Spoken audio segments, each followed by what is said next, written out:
This question comes from Lindsay Peter Schumacher in Cedar Rapids, Iowa.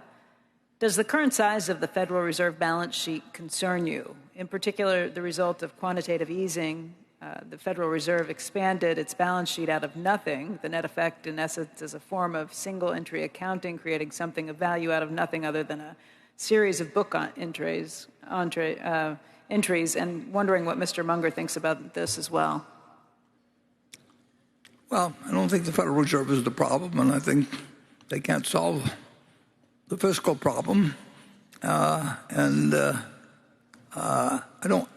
do not worry about the Federal Reserve, and I think it's fulfilling the functions for which it was established. I probably would not have been. They have two objectives, and I would not have been one probably that would have changed the inflation objective to 2% a year from zero. I think that I think that if you tell your people that you're shooting to depreciate your currency at 2% a year, that has a lot of implications, although it feels good to a lot of people. A lot of people want a little inflation, but nobody wants a lot of inflation, except somebody that's got a lot of debts. And I do not worry about the Federal Reserve balance sheet.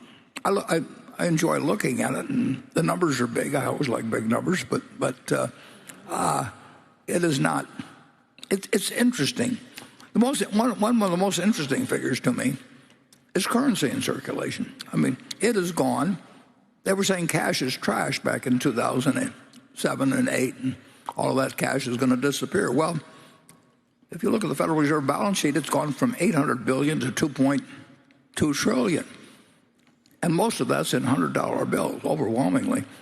And if you figure it out, I think there's about 50 $100 bills per person, babies, everybody in the United States. And I would really like to know where all of that is. I mean, nobody's hoarding euro dollars, in South America or Africa or wherever. And the demand for currency now, it's some of it maybe used to be settled drug dealers' activities and all of that. But anybody who thinks cash is trash ought to look at the Federal Reserve balance sheet, and actually you can look at how many $5 bills and $2 bills and ones and all that, and the action has been in $100 bills. I mean, it is just astounding the way that $100 bills have spread, and of course I don't know where they are, and I don't think the Fed can know exactly, but they probably make a lot better guess than I could. But I do know it's happened, and you can watch it every week. And you'll watch currency in circulation probably grow a little bit. And believe me, cash is not trash. Charlie?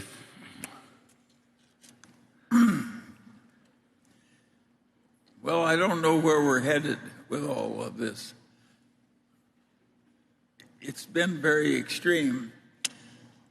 I think that you could be pretty extreme in fighting depressions and so forth if you reverted afterwards to a period of some discipline. But if you're some discipline, but if you're going to just keep borrowing, printing money and spending it, I think eventually it causes bad trouble. And you can see it in Latin America. Latin America let its currency get out of control all the time, and of course it lagged the United States in economic achievement greatly. So I think we pay a price if we ever give up our old ways entirely and go into a new world where we just try and print money to make it easier to get through the year. We paid a price in World War II.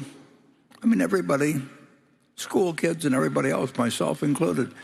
I mean, we bought what were originally called war bonds and defense bonds and savings bonds and all that. But from 1942 to 1944 or 5, You paid out $18.75 and you got $25 back, and every kid saved savings stamps and all that. But when you got all through,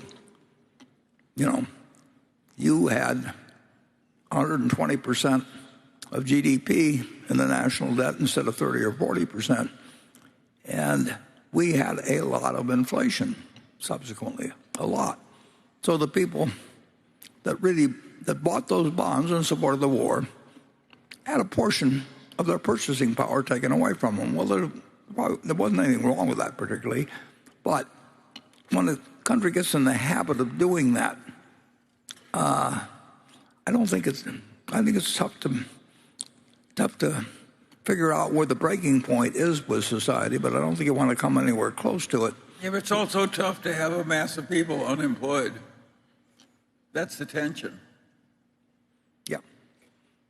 Well, that's why the Fed has two objectives in terms of employment and inflation, but they are not the ones that create the deficits. And so far, the system has worked pretty well, although, like I say, it's been... So far, the man who's jumped off a tall building is all right until he hits the ground. Yeah.